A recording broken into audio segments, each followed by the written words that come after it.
Alam ko na super duper duper late na talaga to, pero happy happy birthday. Lahat na ng holidays, babatiin na kita. Because ito yung kauna-unahan at siguro last video na rin na ginawa ko for you. At wala naman talaga akong pinagawan, kundi ikaw lang talaga. Gusto ko lang mag-thank you. Kasi sobrang thankful ko talaga na nakilala kita. Ever since, mula noon hanggang ngayon, ang daming lessons na natutunan in life, especially in love. Parang first time ko na nagmahal. Parang first time ko naranasan or naramdaman yung feeling na gano'n. Yun nga. At saka lesson learned. For me kasi parang, if you love someone, you don't need to expect to be loved in return. Parang kahit na mahal kita, hindi ko kailangan na ipilit yung sarili kong mahalin mo rin ako. Or hindi ko kailangan mag-antay na mahalin or humingi ng pagmamahal mo kasi mahal kita. Parang ganun. Okay na ako na yung nakakaalam or nakakaramdam ng pagmamahal na yun. Yun nga, parang love is unconditional. And hindi ko kailangan ng yung ipilit talaga kung hindi talaga kaya. Para sa akin kasi or sa tingin ko, hindi mo deserving yung gaya ko. Ganun lang. Thank you sa lahat-lahat. Thank you for being my positive virus. Like before, kapag medyo down na ako, pag nakakausap kita, okay na ako. Kapag medyo nakakaramdam ng lungkot, nakakausap lang kita, okay na ako ulit. Para ka rin virus sa computer na nasisira, hindi gumagana kapag na-virusan. Parang ako nun. Kakaisip sa'yo, para na akong timang. Basta yun. Sana maging happy ka na palagi. And then, sana, okay, totoo na yan, seryoso na yan, or makatagpo ka one day ng totoong girl or deserves mo na babae na magmamahal talaga sa'yo ng totoo at never kang lulukohin para hindi ka naging ganyan. Hindi, joke lang.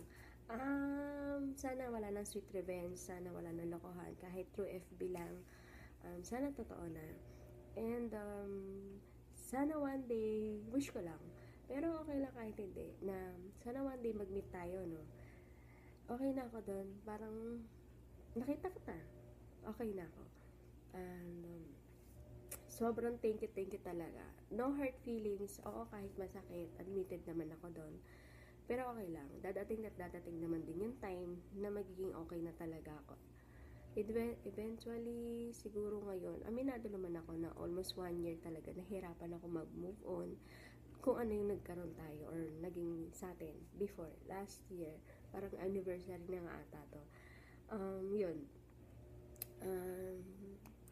Sana talaga maging okay ka na, maging masaya ka.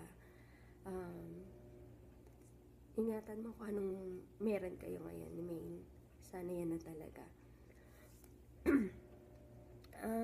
May ginawa akong song for you. On the spot lang yon, kaya pasensya na kung hindi ganun kaayos or kaganda. Pero as the title it is, hanggang ngayon, I'm yours.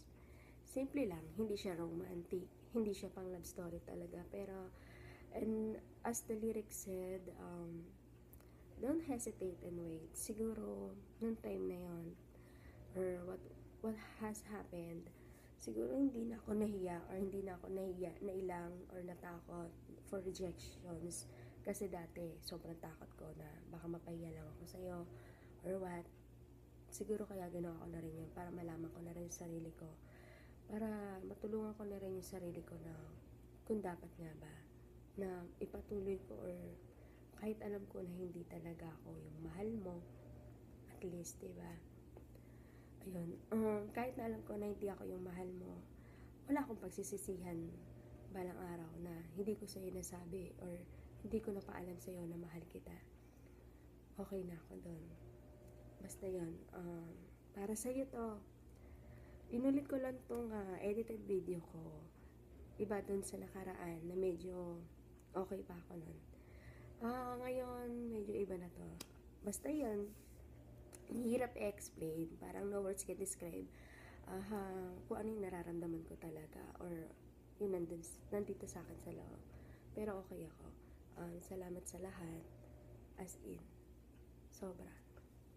ang laki kasi ang laking part mo sa akin, kahit na through FB, through Skype, or whatever social websites na nagkakausap tayo. Sobrang thank you talaga. Ikaw yung nagbigay ng lakas sa akin. As I always said, saying to Konkon na ang hirap. Parang every night every night nun, umiiyak ako. Pero okay lang. Sobrang thank you talaga. Sana one day, kausapin mo na lang ako as your friend. Walang no hurt feelings talaga. If kailangan mo ng kausap, andito pa rin ako. I can still be your good friend no matter what. Ayan, para sa iyo yung song. Sana magustuhan mo to. Bye. Ingat ka palagi.